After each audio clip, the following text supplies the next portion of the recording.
Why is Mark Harmon even more of a hero than Gibbs? How is Michael Weatherly's family history similar to Tony DiNozzo's?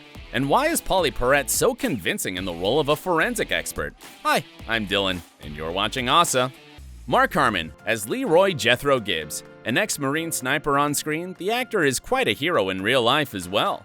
In the mid-90s, two teenagers got into an accident outside Mark Harmon's Los Angeles home.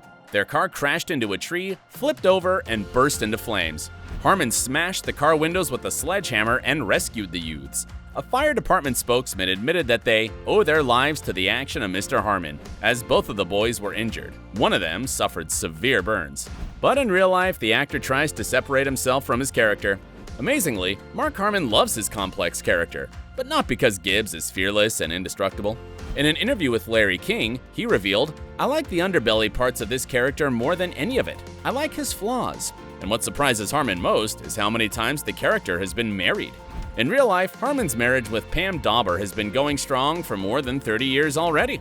And unlike Gibbs, Mark is not addicted to coffee, so all the cups he has on screen are actually filled with tea. But there's one thing both the actor and character love: woodwork. Mark grew up learning the craft in his dad's workshop. In an interview with Men's Journal, Harmon revealed that if he wasn't acting, he'd be a carpenter. To pay tribute to this, his character Gibbs builds boats in his basement as a hobby. Cote de Pablo as Ziva David. Although her character proudly wears a Star of David necklace, Cote de Pablo was raised in a Catholic environment, and she's not actually Israeli. She was born in Chile and moved to the US with her family when she was 10. The other thing that separates Cote from her character is that the actress is definitely not a fan of guns. In real life, she was terrified of them. And as de Pablo had never handled or fired a gun before becoming an NCIS cast member, she was literally trembling on her first day at the firing range. But Cote loves her combat-ready character, and often does her own stunts. Coming from the theater, I love that. You get home and you're exhausted, but you feel like you've really worked. Her Broadway past hasn't gone to waste though. Apart from constantly improvising with her on-screen partner Michael Weatherly, de Pablo also sang in the show. Oh yes, in that memorable Season 6 premiere episode, Cote actually performed the song Temptation. However, there's one thing about Ziva that the actress doesn't like much. The Israeli officer is not as emotionally present as de Pablo is. Sean Murray as Timothy McGee. This NCIS character is definitely the most notable role in Sean Murray's career. Amazingly, McGee was just going to appear in one episode, but the chemistry between Sean and the other cast members was so great that a few episodes later, he became a regular. "He's become our rock," says NCIS executive producer Frank Cardia, "and when we have those difficult dialogue scenes, we give it to Sean." McGee grew tremendously throughout the show, from a newbie to a senior field agent. During a special interview with CBS, Murray noted how the character's life mirrors his own. The actor was single with no children when he first started. Now, like McGee, he's married and has a son and a daughter. Sean Murray revealed that for him, playing McGee for so long is like hitting the lotto twice. Being part of something like this and the legacy NCIS will have, that it does have, is something I'll be proud of being a part of for the rest of my life. David McCallum as Ducky Mallard. Sometimes actors start acting like their characters in real life. And this is the case with David McCallum, who once said, "The scary part of that is, I find that Ducky and David have combined." David believes in detailed preparation for his roles. To get into the mindset of Ducky, he trained with the Los Angeles chief pathologist. McCallum was amazed by the work medical examiners do and was fascinated by the autopsies. David's a TV veteran, so the news that Ducky was going into retirement didn't come as a huge surprise to viewers. Fortunately, the showrunners found a way to leave the fan favorite on the show. He moved on from a full-time medical examiner position to that of NCIS historian. And the actor was thrilled with his character's transition. Ducky's life and my life have come completely together as far as the geography of my life is concerned. And it's perfect. Brian Dietzen as Jimmy Palmer. Just like McGee, the smiling and good-natured Jimmy Palmer was originally supposed to be in just one episode of the first season. But much to his surprise, he kept getting called back each week for one more day, episode, or a scene. The second season, the producers kept saying, "Would you come back?" I kept saying, "Absolutely, this is cool." Like his character, Brian is optimistic and upbeat, and has the ability to find humor even in the most serious scenes. David McCallum liked Dietzen right away, and he invited him to attend an autopsy. It was like a test to see if the cast members would click, and Brian agreed right away. But he doesn't entirely share his co-star's fascination with autopsies. He finds them rather stomach-churning and disturbing. Still, they helped him realize how difficult and important the medical examiner's job is. It really gives you huge respect for what these people do daily to help solve crimes, to help give closure to families and whatnot. This experience also cemented Brian Dietzen's belief that he wouldn't be able to do his character's job in real life. Pauley Perrette as Abby Scuito. It turns out that most of Abby Scuito's personality and interests come from the actress behind the character. In the series, Abby's an enthusiastic forensic specialist, and in real life, Pauley Perrette has confessed to a lifelong obsession with crime. She actually majored in forensics in college.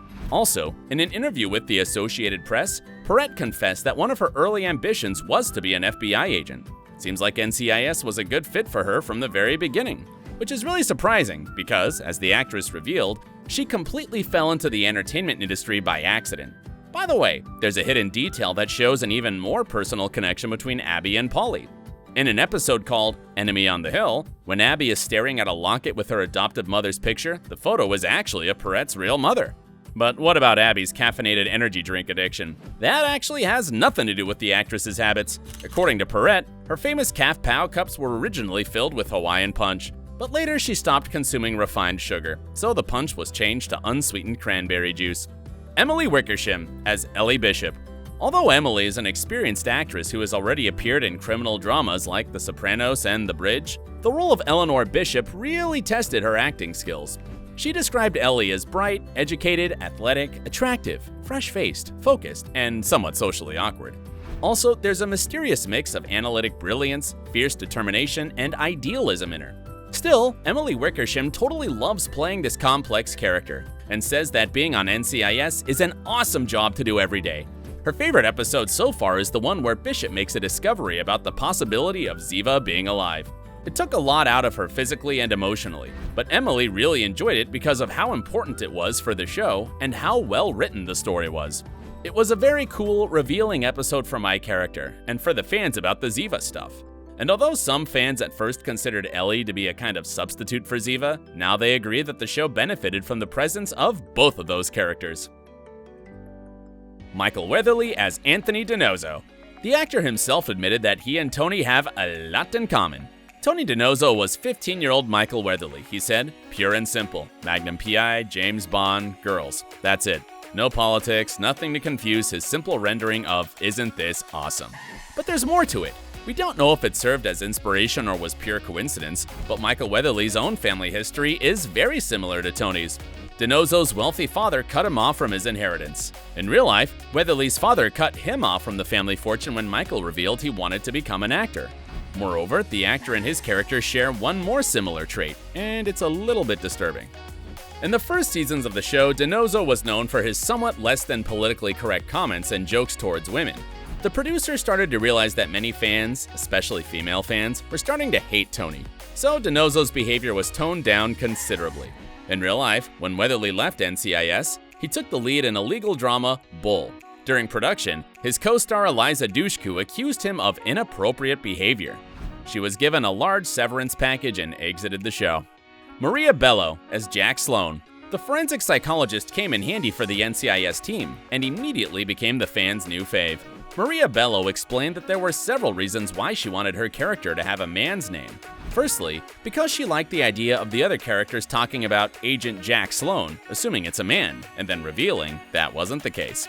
Secondly, the actress has always loved boys' names for girls. And thirdly, Jack is short for Bello's son's name, Jackson Blue McDermott. Yes, just like her character, Maria has a grown-up child. The actress enjoys the process of discovering her character.